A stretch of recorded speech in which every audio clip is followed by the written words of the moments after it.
Au début, tout semblait parfait. Vous faites confiance à votre frère. Votre cousin cherche du travail. Votre meilleur ami promet de vous aider à développer votre entreprise. Alors vous les engagez. Mais quelques mois plus tard, les conflits commencent. Les employés se plaignent. La discipline disparaît. Et votre entreprise commence lentement à s'effondrer. Aujourd'hui, nous allons parler d'une erreur que beaucoup de managers et entrepreneurs commettent sans réaliser les conséquences.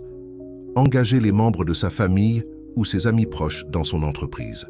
Soyons honnêtes, beaucoup de propriétaires d'entreprises engagent leurs proches pour plusieurs raisons.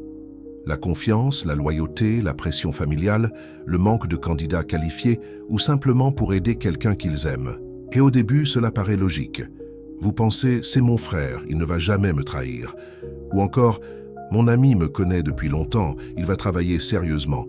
Mais le problème, c'est qu'en business, les émotions peuvent rapidement détruire les décisions professionnelles.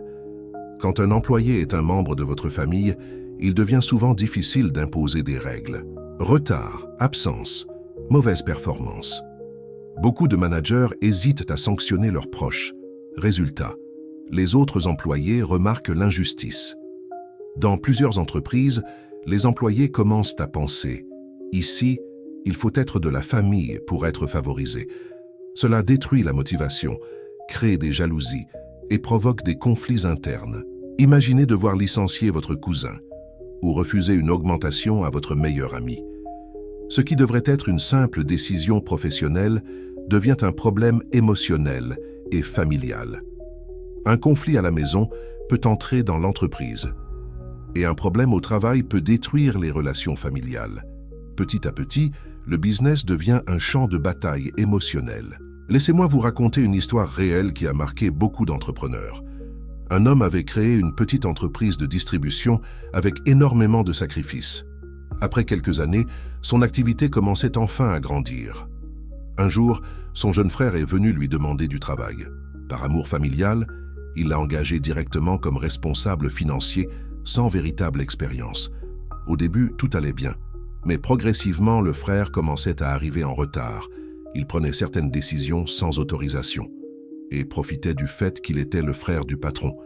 Les autres employés ont commencé à perdre le respect des règles.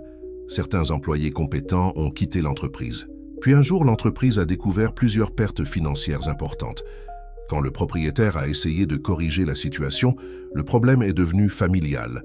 Les parents sont intervenus, les tensions ont explosé et finalement, l'entreprise a presque fermé. Le plus triste, ce manager a perdu à la fois son argent, son équipe et sa relation avec son frère.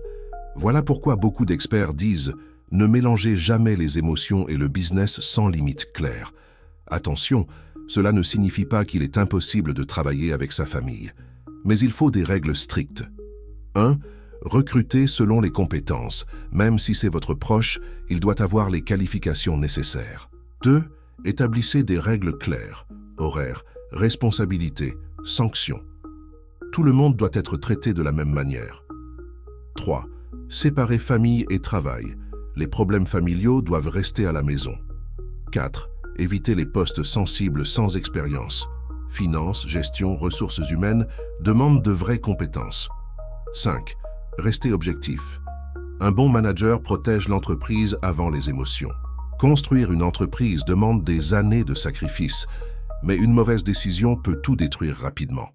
Beaucoup d'entrepreneurs perdent leur business, non pas à cause de la concurrence, mais à cause des mauvaises personnes. La confiance est importante.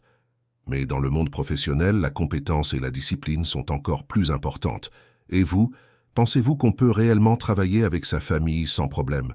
Dites-moi votre avis dans les commentaires. Si cette vidéo vous a aidé, n'oubliez pas de liker, partager et vous abonner pour plus de conseils.